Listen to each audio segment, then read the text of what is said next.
a CNN brief piece, but it stuck in my mind forever because the banner behind them was, "Why do atheists inspire such hatred?"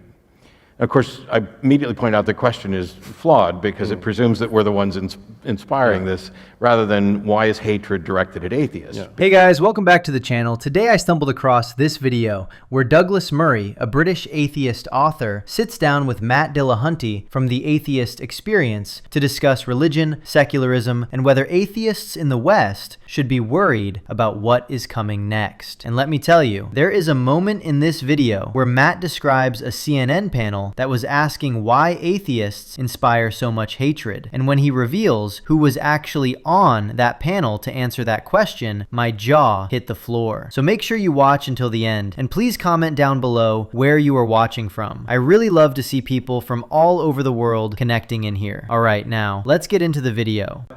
Growing up in those kinds of churches, I want to make sure that I'm not only relying on the version of Christianity that I grew up with, and that I'm not relying on something from 30 years ago.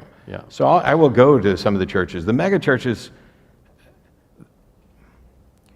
even most of the people I grew up with who were religious would look at most of the modern mega churches and say, well, that's not Christianity. Now, I don't get to say what is or isn't Christianity.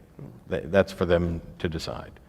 But it is very much, you don't get dressed up in your Sunday best anymore. You go in jeans and a t-shirt, and you're singing rock songs that have been perhaps mildly converted to be a little bit more about a God. That some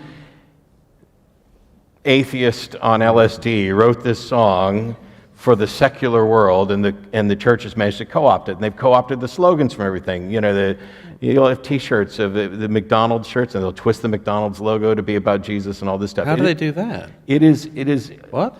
So Seth Andrews, everybody loves Seth? Yes. He hosts the Thinking Atheist podcast. He has a video up specifically going through the various things that Christian organizations steal. They twist it around. How do they get Jesus out of McDonald's? Does anybody remember a specific one from McDonald's? I don't know, but there was Wow. They take Mountain Dew logos, everything, and just turn it into this. It is very much a marketing thing, and I don't want to ever say that somebody's being disingenuous about their beliefs. Sure. But when we talk about, hey, maybe we've lost something, I don't think that I could ever send people to church for that reason, and it may just be a difference in the type of church that we're talking about. Yeah, it may be. I mean, as I said, I don't want to overemphasize it, but I mean, there are tiny pockets where what I'm saying is not the case. The island in the Outer Hebrides that my father comes from, there are about 30 different sects of Presbyterianism, within about a square mile of each other, and they're a bit watered down, but not that much. But otherwise, you as I say, it's fascinating to me because I've been doing this for 20 years or so, and I've just noticed that the entire discussion on ethics, for instance, if you go to the BBC or something, you have a discussion on ethics. 15 years ago, you'd always have a bishop, purple robe, big cross, and so on. And now they just don't go for those guys. And when they do, those guys don't have much to add, it seems. I mean, you can, regret or otherwise, I don't particularly, but you can see they just don't know how to find a way into the discussions we're now having. And this is something I've actually been kind of standing in opposition to here, because you'll watch the news and there will be some member of the clergy on to comment on seemingly everything. I'm exaggerating slightly, but there'll be a political discussion, and you'll have to get the minister's view of it, and it happens in the local communities as well as the national news. This is something that I genuinely respect, and I think more people need to understand. You have someone here who grew up in Southern Baptist and Pentecostal churches, who left religion, who is now an atheist, and what does he do? He still goes to church, not because he believes any of it, but because he wants to make sure he is not straw manning religious people when he talks about them. Let that sink in for a second. second. An atheist is putting in more effort to understand Christianity than most Christians put into understanding atheism. And you have to ask yourself, how many religious commentators do the same thing in reverse? How many pastors go sit in secular humanist gatherings to make sure they are representing atheists fairly? I'm going to guess that number is close to zero. And then he drops this observation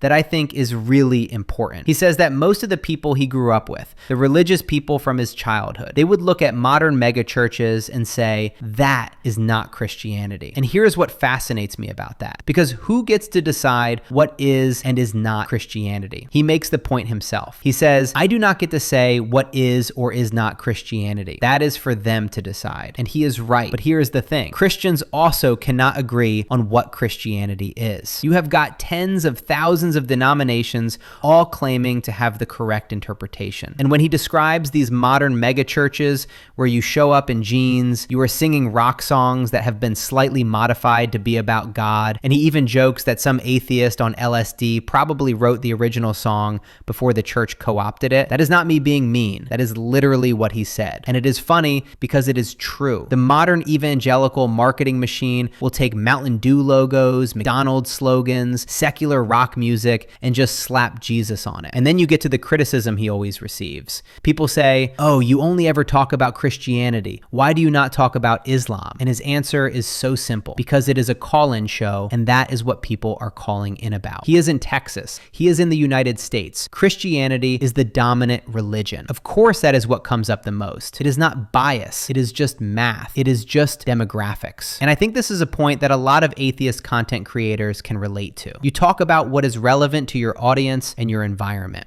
I remember a CNN brief piece, but it stuck in my mind forever because the banner behind them was, why do atheists inspire such hatred? Of course, I immediately point out the question is flawed because it presumes that we're the ones inspiring this, rather than why is hatred directed at atheists? Because then it could be our fault or their fault or a combination. So asking the wrong questions is probably one of the biggest problems in the world right now. But they had a panel on to discuss it. How many atheists were on that panel? None. Really? Not one. 2 Christians and a Jew to explain to the world that atheists were just really bad at PR, right, and that we didn't have any morals to live by. My sense is, by the way, and again, I mean this is a positive, my sense even in this country is that a lot of the religious leaders, they don't quite want to tell you what they really believe, which is a step in the right direction. And my impression still is that most of them know that the culture has shifted or is shifting significantly enough that they know that some of the things they might believe or might have claimed 20 years ago have become total landmines for them. So here's what we'll do. You come down to Austin, we'll take a drive to San Antonio, and you can listen to John Hagee, who runs one of the biggest churches in the United States, talk about how nasty atheists are, and if they don't like God's country, they can get out of the United States, boy. He must be about the only one who hasn't been caught with a rent boy. Haven't they all, almost all? And I notice any, and late friend Christopher Hitchens used to have a great riff on this, that you know, whenever you saw any of them holding forth on moral issues, you just make a note, and before you knew it, you'd find they'd maxed out the credit card trying to pay some rent boy, The scandals are almost consistent rule. So I'm amazed Hagee, I don't know what the laws of defamation are like in this country, but I'm amazed Hagee is already not. Yeah, well, and he's just one of many examples. There's some that are, and this is another problem with the internet. There's a pastor, I'm not even going to bother saying his name, because he's already gotten too much publicity. Tiny, tiny church. And yet broadcasts over the internet, which gets him all kind of attention, mostly from atheists who want to just say, oh my gosh, this guy is terrible. I don't know what percentage of church-going Christians actually care what this guy says, but he's awful with regard to women and everything else. But when we, clearly there's going to be differences. I wonder. Okay, this is the moment that should make everyone pause, because what he describes here is one of the most absurd examples of media bias I have ever heard. He is talking about a CNN segment where the banner behind the panel said, and I want you to really hear this, the banner said, "Why do atheists inspire such hatred?" Now, first of all, that question is already loaded. It presumes that atheists are the ones causing the hatred, rather than asking why hatred is directed at atheists. That framing alone tells you everything about how this conversation was set up. But here is where it gets absolutely ridiculous. He asks, how many atheists were on that panel discussing why atheists inspire hatred? The answer? 0. Not a single one. Instead, they had 2 Christians and a Jewish person explaining to the world that atheists just have a PR problem and no morals. Think about how insane that is.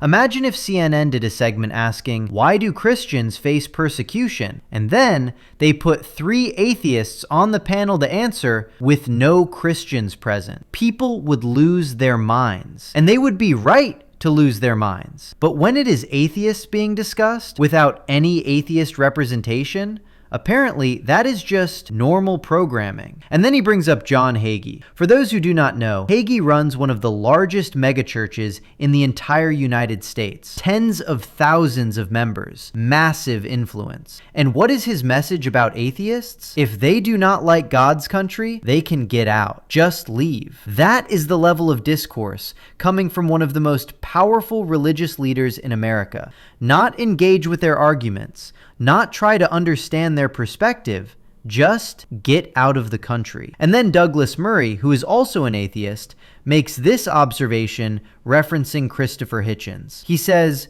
Hitchens used to point out that whenever you saw these religious leaders holding forth on moral issues, you just make a note. And before long, you would find out they had been caught in some scandal. And the scandals are so consistent, it is almost a pattern. The louder someone preaches about morality, the more likely there is something they are hiding. That is not me saying that. That is observable history at this point. I wonder if how much of the differences that we're seeing are actually related to differences in culture.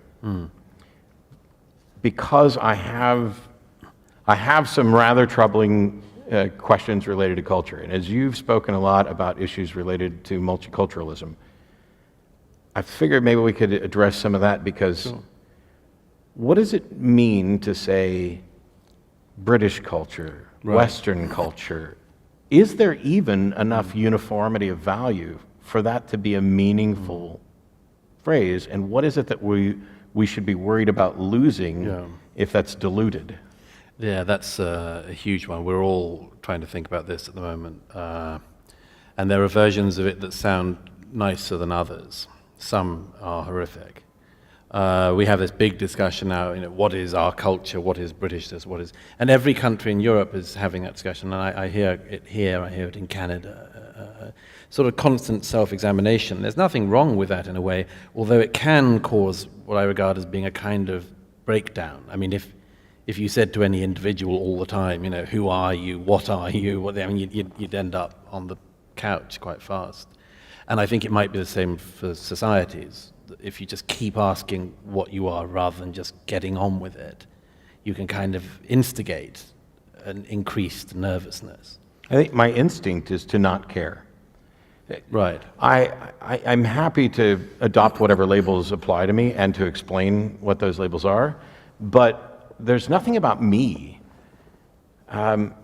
This actually bothered my wife a little bit when I said so, because she cares a lot more about her heritage and her history and the people from the Appalachian Mountain or the Smoky Mountains and things like that, and what those people have gone through. And I don't want to be just dismissive of history.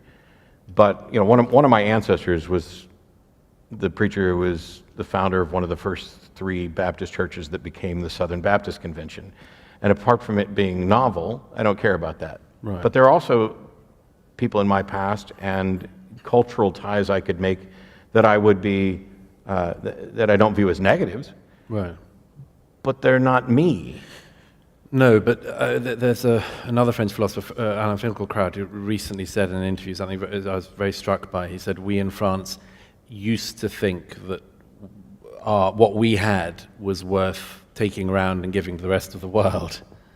And then we retreated from that idea, and he said, now we're in a position of thinking, can we at least still have it for ourselves? Now the conversation shifts to something that I think is really interesting, and it is this question of culture and identity. Douglas Murray is talking about how every country in Europe is having this discussion right now. What is British culture? What is French culture? What does it mean to be Western? And he makes this point that I actually think is kind of profound. He says, if you asked any individual constantly, who are you? What are you? What do you mean? Over and over, that person would end up on the couch pretty fast. And he suggests maybe the same thing happens to societies. Maybe this constant self-examination can actually cause a kind of breakdown. And then the American host says something that I think represents a really healthy perspective. He says his instinct is to just not care. He is happy to adopt whatever labels apply to him and explain what those mean, but there is nothing about his heritage or his ancestry that he feels the need to cling to. And I think this is actually a very secular, humanist way of looking at identity. You are not defined by where your ancestors came from. You are defined by your values, your actions, your choices in the present. Now here is where it gets historically interesting. Murray quotes a French philosopher named Alain Finkielkraut, who said something that really captures where a lot of European countries are mentally right now. He said that France used to believe what they had was worth taking around and giving to the rest of the world. That was the colonial mindset, right? We have civilization and we are going to spread it. Then they retreated from that idea, as they should have, because colonialism was a disaster. But now Finkielkraut says they are in a position of asking, can we at least still have it for ourselves? And I think that quote captures something real about the anxiety in secular Western countries right now. It is not about forcing your values on others anymore. It is about whether you can even maintain them at home. And from a secular humanist perspective, I think the answer is yes, but only if you actually understand what those values are and why they matter. Things like freedom of speech, freedom of religion, and freedom from religion, equal rights regardless of gender or sexuality, the separation of church and state. These are not just Western values. These are Enlightenment values. And historically, the Enlightenment was in many ways a rebellion against the religious institutions that had controlled Europe for centuries. So when we talk about protecting secular values, we are not talking about protecting one culture against another. We are talking about protecting the ideas that allow multiple cultures to coexist peacefully. That is what secularism actually is. It is the framework that says, believe whatever you want, but the government stays neutral. And that framework is worth defending. Not because it is Western, but because it works. So what do you guys think of this? Leave your thoughts down in the comments. Please like and subscribe, and I will see you in the next video.